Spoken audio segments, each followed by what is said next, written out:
Welcome to the Memphis City FC Talk Show. I'm your host, Caleb Hillard. With me today, Lewis Jones. Thanks for joining us today, Lewis. Sure, no problem. Great win last night, 2-0. Thoughts? I think last night was a long time coming. We've been waiting for a while to get the win that we wanted, and I think last night was the first time that we had a full squad. We had the players playing in the right positions. We had me further up the pitch, we had Shota up the pitch, we had Mario in the midfield, and I think it all just came into play well, and finally we got the 3 points that we've been waiting for. So I think we did well defensively again, and the attack is like coming together more and more each game.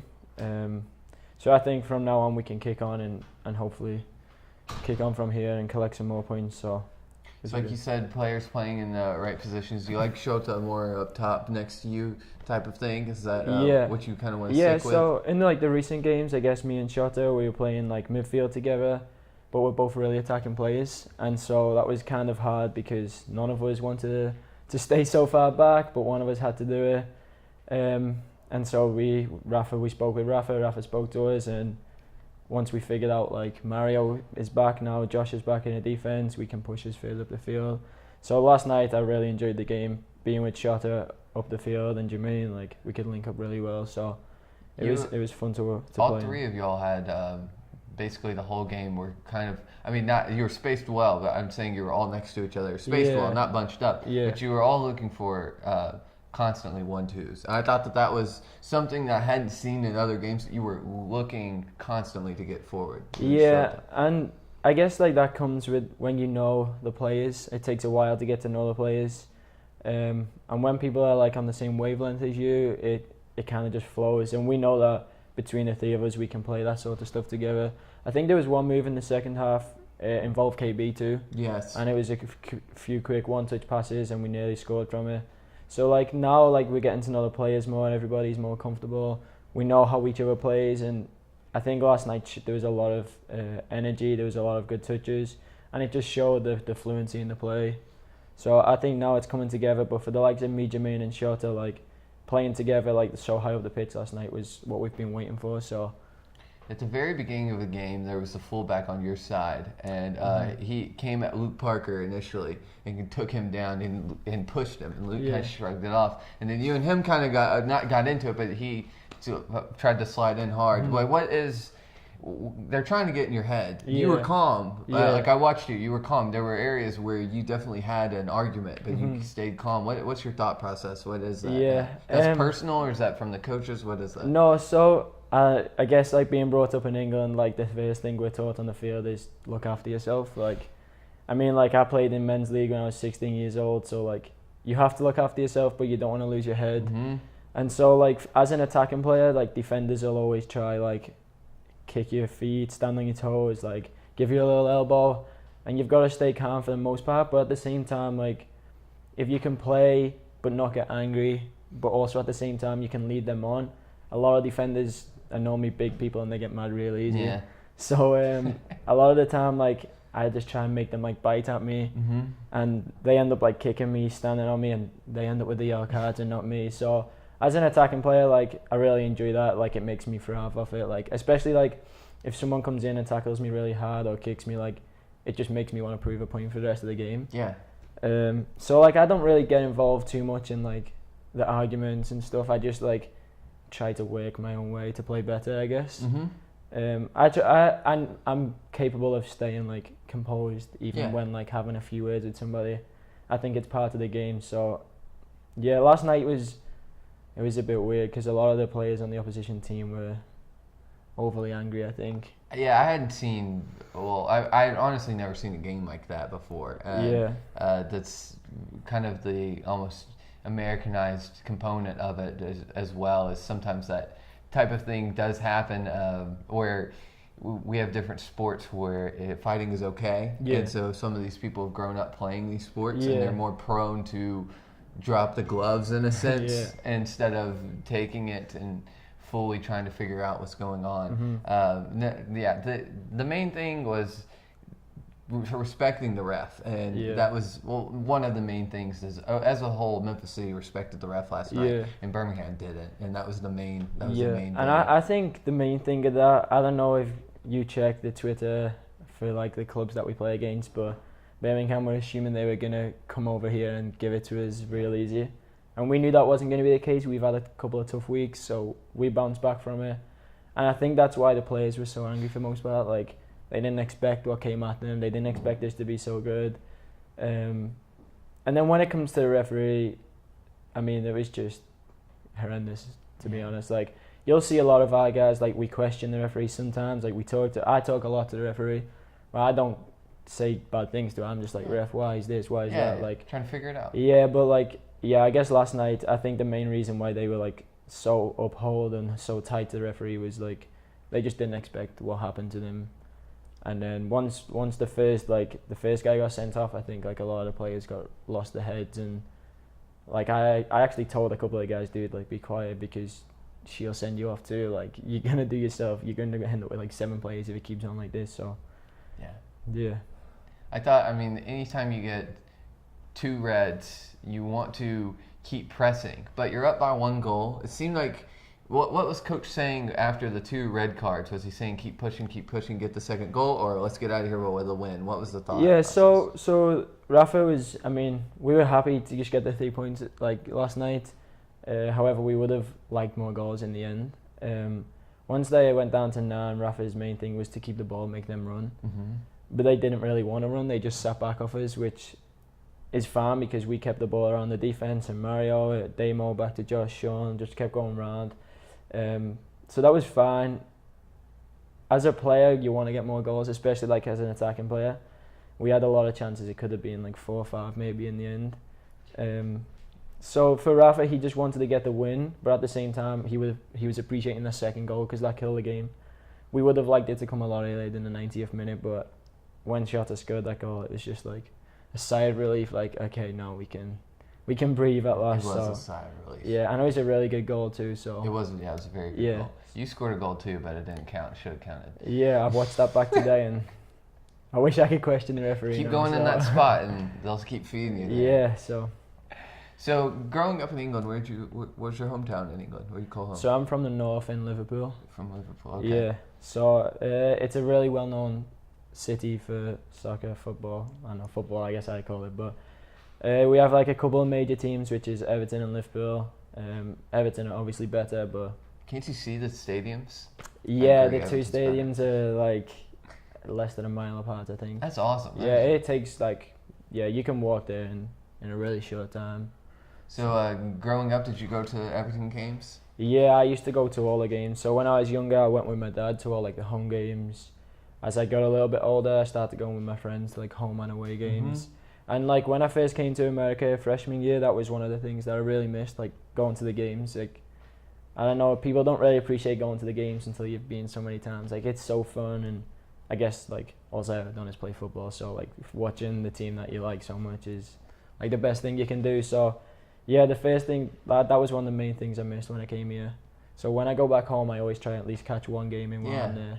Because you can go to, I'd say one of the better games to go to in America, soccer-wise, is to go see New York City and the Yankee Stadium, like in the baseball stadium, see them play. Yeah. And you can see David Villa too. Yeah, he's pretty good. He's pretty good. But besides that, we play in football stadiums for the most part. It's not pitches that are literally holy ground. Yeah. I mean, that's what in a sense, the pitches in European football are like, look at Leicester's ground with the way that they spend hours and hours maintaining that. Yeah. And like in English as well, like a lot of the grounds are like the stadium and the seats are really close to the field. Mm-hmm. So like Tottenham, they've just demolished White Hart Lane because they're getting a new stadium, I guess. But that was like super on tight to the field, whereas like the football stadiums here, like they're so big that they can't be so close to the field. Yeah. And so like the atmosphere, although the atmosphere is good like in football games and stuff, like at home in the English game, it's just so loud and like tense the whole time because it's so close together. You don't even have those running tracks hardly. No, I think there's maybe one stadium that has it, and that's West Ham's Olympic Stadium, which is built for the Olympics. So. And they don't like that, do they? No, I mean, they really missed their old stadium because of it. That was so close on top of the field, and now they have a track, and I guess it's different for the players because the fans are so far away; they're not used to it. But did that inspire you as a youngster, I guess, to immediately go into play soccer or football? Yeah, I mean, that's all I ever wanted to do. I missed out on a few chances when I was younger, which I look back and probably should have taken.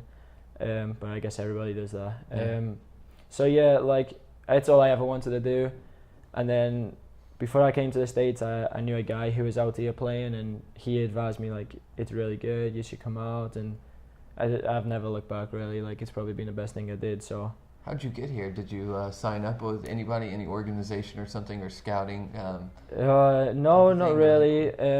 So I had an English friend out here playing, and he put me in touch with his coach and a couple other coaches, and it just kind of went from there. And I was like 18 years old, and I was unsure. Like I always wanted to do this, but I was unsure at the time. Like, do I really want to leave home? Like it's kind of hard. Yeah. I thought I was pretty mature at 18, but it was a lot different once I left home. And I mean, I've loved it, but when I was 18, it was a lot harder than it is now. Like right now, like this past year, I only went home once in the whole year, and so like now I can manage that. Like a couple of years ago, there's no way I could have did that. So look at a young Englishman that plays in the MLS, Jack Harrison. Yeah, and he's not 20 yet, is he? I don't think he is. Yeah, he's younger than me. I know that. Very young. I can't imagine doing that, coming from somewhere else and just being immediately put into that system. Was it a shock when you came to America and started playing? Where did you play college? Right now, I play in Michigan in Spring Arbor. It's an NAIA school. Okay, yeah. Yeah, so we did really well this year. Josh is going to be coming there next year too. So we got to the national tournament. We had a really good year. We got to the Sweet 16, and that's where it ended. But like when I first came, the main differences were like the language that's used, and that might sound on the pitch. Yeah, and like with the coach too, like that might sound like minor, but like I don't know, I was used to a lot of different words being used the whole time. The gameplay itself isn't too much different. In England, it's like it can be just like really physical and angry guys who like to kick people a whole lot. So I'm glad that's not the case over here. But yeah, the standard wasn't too much different, and for me personally, I've had a good 3 years. I've performed well in each year, so I've been happy with so far. Mm-hmm. But then again, like I always want to get better, so hopefully next year in college will be better again, because that's my final year. So Spring Arbor, where's that near? Michigan.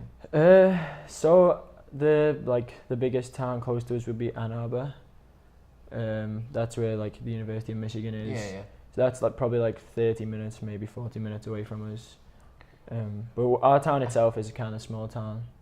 Michigan and Tennessee is like completely different nations.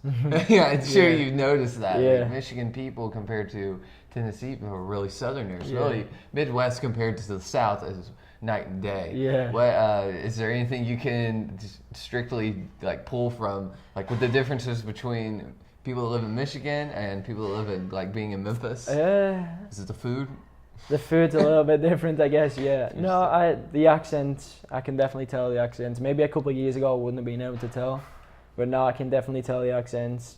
And again, Michigan has snow a lot of year round, so I like to play hockey. Yeah, they do really like hockey. Play in the snow. I watched too much hockey this year. I don't even know the rules, so I don't know about that. That's good. You're watching it though. Like it's pretty exhilarating to watch. It's pretty wild sometimes. It's fun to watch, but yeah, I have no idea what's going on, so I'm not gonna lie.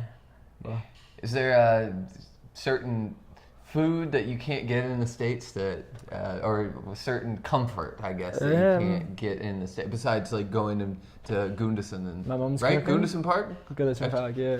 Yeah, I miss my mom's cooking because now I have to do it myself. But same here. Yeah. No, I don't know. There's just like little foods, like maybe like English like Heinz beans, or like maybe like tomato soup and stuff like that. Like you just eat like I don't know, every now and then you just take for granted, and like now I mean, we can still get similar stuff, it's just not exactly the same, and it's just like when you've eaten something for like 18 years, it's like, I want it right now, I can't have it. So, but I get like my parents sometimes ship over like some food to me and stuff, so. Meat pies. Yeah, no? I don't really eat a lot of meat pies, but I'm sure a lot of the other lads do, but. It's like fan food, it's like hot dogs and hamburgers in America. Yeah. And then you sell meat pies. I mean, in the games at home and stuff like that, it's pies and like like Josh said, that he likes curry. Like there's a lot of like curry pies and like it sounds weird. Curry pies, huh? Chicken curry pies. I had one at Wembley one time when Everton were in the final. It's probably the best thing I've ever eaten. So.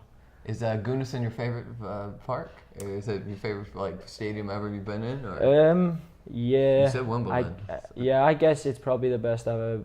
I mean, just because it's like the hometown and it's my team and stuff. I've played there too. That's what I was about to ask. Yeah, I've played there one game, and I've also played at Liverpool Stadium. So, I guess I like playing at Everton Stadium a lot more. But it was good to play at both of them. I really enjoyed that. So. You want to give a shout out to your family, anybody, friends back home, anything? Yeah, I guess just all my family. Hope they can see this, and I'm having a good time. The summer's been great so far, and keep getting better. So, yeah. Yeah, well, we appreciate you joining the team. And this is your first year with Memphis City, is it not? Yeah, well, actually, I signed last year. I got a bit of a knee injury, so I just went home and fixed that before it got any worse. So this is the first year I've actually played, but the second year I should technically be here. But it's good playing in the summer, I would guess. I mean, if you love the game, you want to continue playing, and this is kind of a different level than college, so yeah. It's a different type of experience. Yeah, it's kind of like the next level from college in like ways that like it's a lot of really good college players coming together, which is good because it makes you better. You have to perform because there's guys coming from like all over the country. Like we've got a couple of national champions on the team, and like so like we're at a really good standard. And plus, for mainly for English guys, if we go back home, we're out of season at home, so. We're basically in the gym and running, and I'd prefer to play than do that stuff. So exactly. But yeah, I'm just happy that I'm here and I'm playing this summer. So. Well, we're gonna finish it off with some would you rather questions. Are you ready? Okay. Yeah, sure. Would you rather skydive from a mile high or dive a mile deep into the ocean? I would rather do none. However, I would definitely rather skydive. I don't like the ocean.